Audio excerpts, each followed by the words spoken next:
Tanao Madagasikara-ko manakarena nefa mitomany ny fahantragnano manjaka te hitraka nefa tsy afaka fitiavan-tena andro be zay madinika andro voa be fijaliana ty za efa leo zany mahatonga za mampiakapeo azara rotina fa zay mangina io ane tsy ada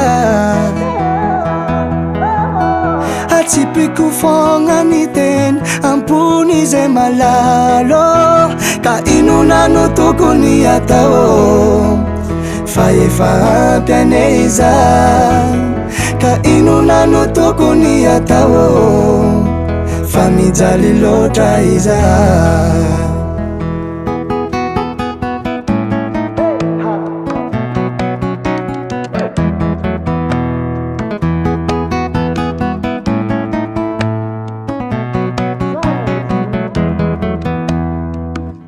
maniry fivoarana Madagasikara ho voalohan-darana isatokatragno azo fahasambarana irin'olo fatragno iry olo nefa tebiteby lalandavaiagnako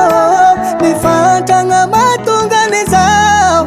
feno tsy fandripalemagna ny taniko ny daloko amanao natao azara rotina fa zay mangina io ane tsy ada atsipiko fona ny teny ampony zay malalo ka inona no tokony atao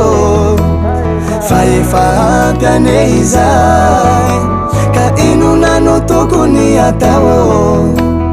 fa mijaly loatra iza ka inona no tokony atao fa efa ampy ane izay ka inona no tokony atao